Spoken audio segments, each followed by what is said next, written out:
আমি আমার ক্লোজ আত্মীয় স্বজনকে জানি, আম্মা আব্বার কাছ থেকে ছোটবেলাতে শুনে আসছি যে কলেজে যাবে ভাত নাই, ঘরে কোনো ভাত নাই, ক্ষুধায় কাতর, রাতভর রাতে হালকা কিছু খাইছে আর খাওয়া নেই। তো পাশের বাসার চাচি ভাত রানছে, ভাতের মাটা ওটা আনছে, চাচি মাটা ফালাইয়ার না আমাদেরকে দিয়ে, ওইটা 2-3 ভাই মিলে ভাগযোগ করে খেয়ে কলেজে যেত। এটা একদিন না, এটা প্রায় দিনের রুটিন হয়ে গেছে তাদের। তারা এক একজন এখন ঢাকায় এক একজন অনেক বড় বড় পর্যায়ে আছে। একজন আছে সচিব, একজন আছে সাংবাদিক, কিন্তু বেশ টপ লেভেলের সাংবাদিক, সিনিয়র।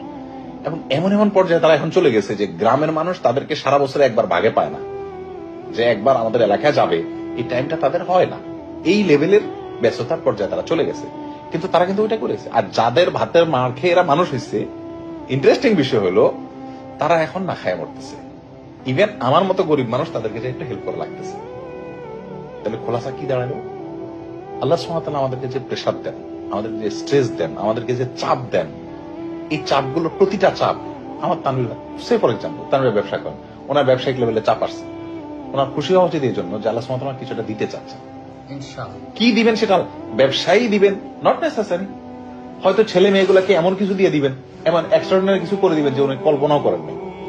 ধরুন ওনার ছেলেটা যদি এখন সারা ওয়ার্ল্ডের মানে কোন একটা সেক্টরে এমন একটা অবদান রাখে যে বিশাল কিছু, তাহলে ওনার এই ব্যবসার ক্ষতি হইয়া যেটা পাইলো, তার ওটা কি ডিলটা কি খারাপ হলো?